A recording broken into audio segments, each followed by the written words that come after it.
I want to start off by saying congratulations.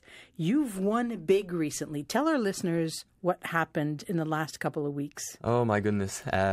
We've been sending products like spirits and liquors all around the world for competitions now and again.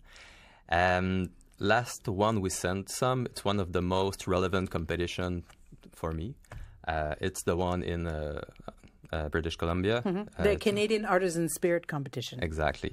So we sent 7 of our products and we came back with 7 medals. Which is really exciting. You said a word there that really caught my attention. You said the most relevant competition. What does that mean exactly? You know, there's a lot of different competitions in the world asking for your money. It's like, send me money and your products and you'll probably have a medal. Those kind of competitions are not that transparent, I found out. So there's a couple very relevant and very transparent competitions in the world, and this is one of them. So I don't want just to buy a medal. I want to have an idea about what they really think about my products, if they're good, if they're bad, how they compared, are we doing something good?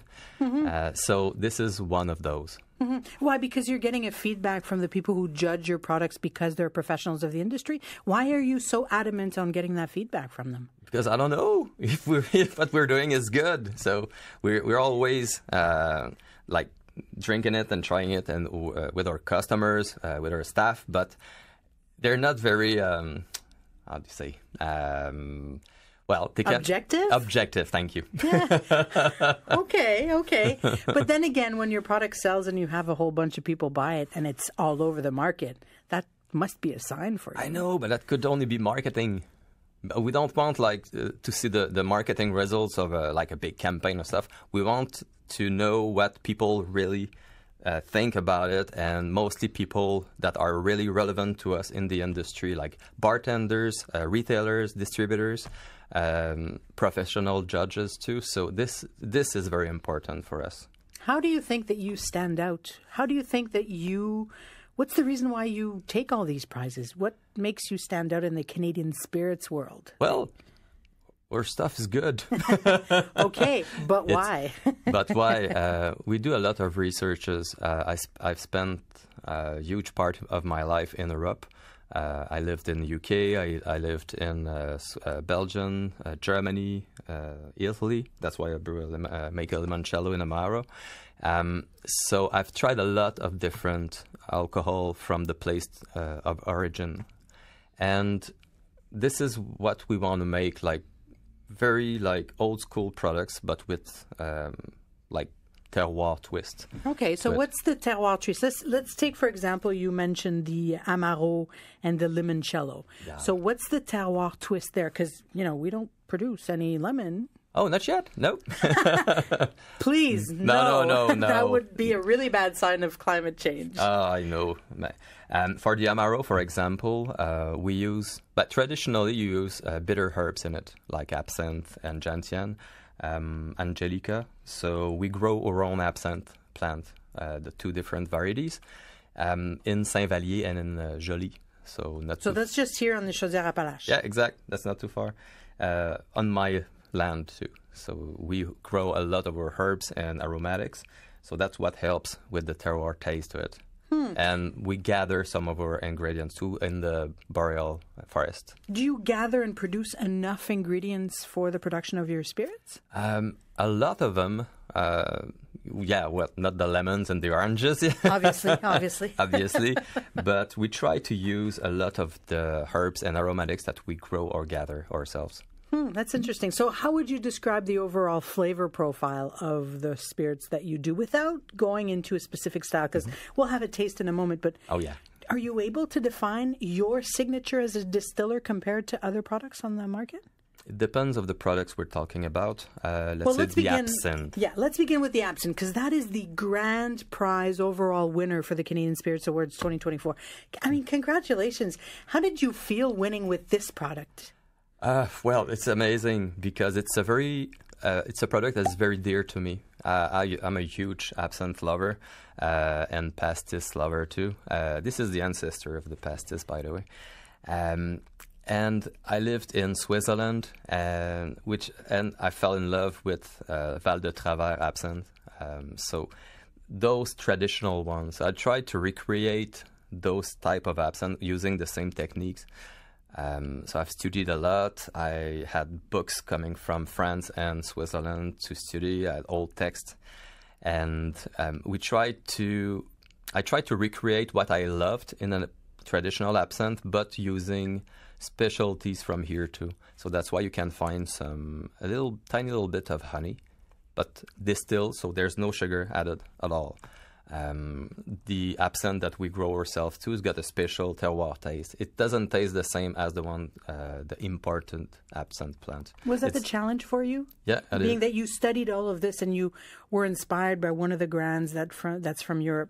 Is that what challenged you the most when you started doing yours? The fact that you had to think of the local terroir, the absinthe that you were growing here, and that would probably bring a different flavor profile because the terroir is not the same. Yeah, the climate's not the same. Exact. And I just don't want only a copycat of an absinthe you can find in Europe. I want to produce something special for us and that tastes like something that we can find here. Something special. Yeah, so a Quebec absinthe. Exactly. Wow. You think you made it? Well, the judge thinks so. But this one, there's no sugar added. It's pretty strong, though. It's 65%, so it's going to tingle a little. It tingles a little. You would recommend possibly that I put a little water in there, right? We drink it the same as we drink pastis. So we put maybe an ice cube or two in it. We put maybe 1.5 ounces, and we put a ratio of 1 to 3 of water. It has so much personality. There is, right away, you heard it a few seconds ago, I popped open the bottle, and the perfume that emanated from that bottle was absolutely divine. I'm not a judge. I don't have that experience, but I can tell that there's a lot of aromatics that are being used. How much? Just out of curiosity. Over 35 different aromatics and botanicals. Wow. And was it hard for you to find the right variety of absinthe to grow here? Yeah. It took some research and some tries too. But I've got a very good person who can find us some seeds and some different varieties too, and I think we got the correct one. And it's really good to grow absinthe in the garden, by the way. Why? If you love gardening and if you grow melons and potatoes and stuff, it's an insect repellent, natural one. They used to grow absinthe in every Mediterranean gardens in Italy and Spain because it repels insects. So all the aphids and everything. So I've got like tons of vegetables and not a single insect bites in it.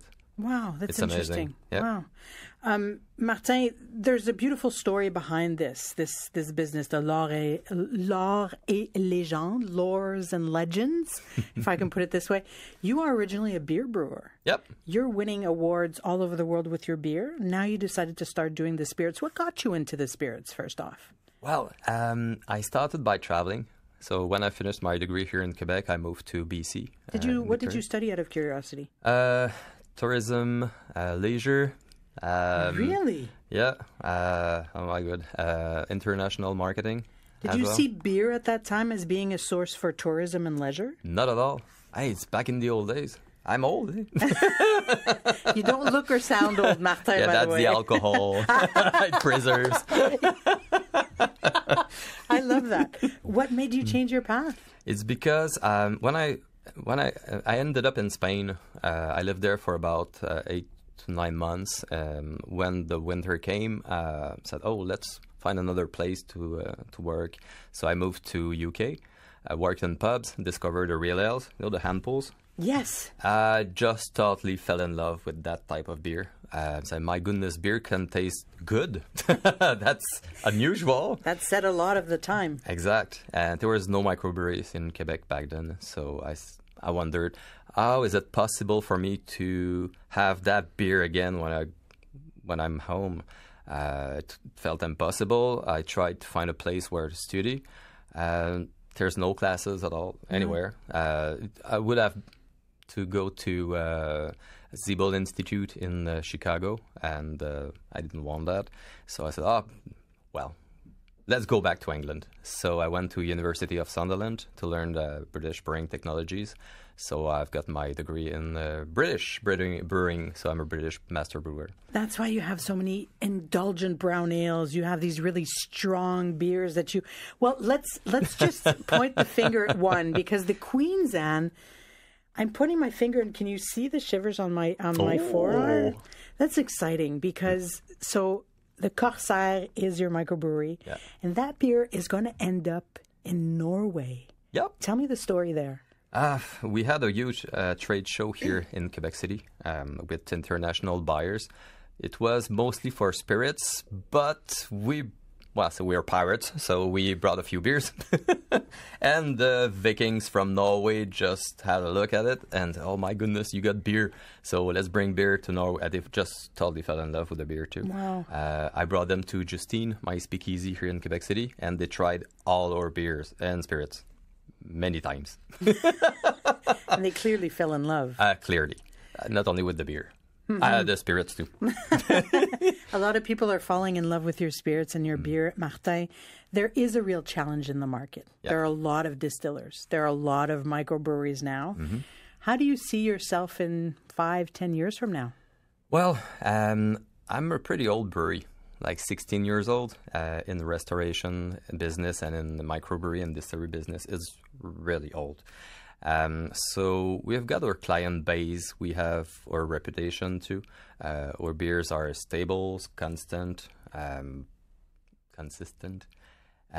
So we export too a lot. So we don't feel that much pressure on us as if we were just to start or just started a couple, 3 years ago. So we keep doing what we do best. Which is? Great beer, great spirits. We love what we do. So we're passionate about it, and we're like a huge family there. Yeah, but then again, Martin, what is it that you do that others are not doing, that have been around for more than 10, 50 years? Everyone is in danger right now. Everyone is in the alcohol industry. But we don't sit on it. We just keep developing, finding new markets, finding new ways to make new beers and new markets. And I'm traveling a lot too. Well, I will do now because I stopped a couple of years. Where are you going? About Norway. Yeah. Going back to northern France probably to pick up some new hops. There's some interesting spirits in Norway. What's that? Not schnapps. Schnapps in Denmark. Why? But possibly bring something there. Yeah, but we're gonna be distributing our pirate gin in Norway. Wow! So the beer, the gin will be there. Yeah, and the mint liquor probably too. How do you think the people and mint liquor? Oh, that's really interesting. I'm just going to ask you a quick question on that, because you have a lot of local flavors in there. Yeah. It's not something that you can find anywhere else on the planet, because it is true to the terroir. We speak of terroir with absinthe, but you can grow absinthe anywhere in the world. But these are essences that are true to our environment. Tell me a little bit about that. Yeah, we gather them ourselves. We grow 2 different types of mint, mojito and peppermint, on my land. And we gather, up north I've got some hunting grounds, so we gather the balsam fir and the Labrador tea up there, like in fall. So, how do you think that the people of Norway are going to receive those flavors? Well, the representatives, they tried it already, and they totally fell in love with it and said, my goodness, it tastes something reminiscent of home, but special. So it's really weird. How does it feel to hear that? It's amazing. And said, okay, we make something that people can relate to. And we had that special relationship with them because of that. It's interesting. It's not the other way around. I know. They are tasting something that's reminiscent to them, but that is truly Québécois. Yeah. I haven't heard that very often in my they very love short terroir, career. who reminds them of like back in the days for them. I don't know. Yeah. But, There's something about our way of doing things that is really back to the roots, back to the basics of creating spirits. Martin, thank you so much for coming in studio. There are so many bottles in front of me. We can have this conversation for so much longer. What should I wish you for the future? Travels. New markets, travels, just to have fun. That's it. All right. Well, keep on having fun. Keep on distilling in the free world. Oh, that's lovely.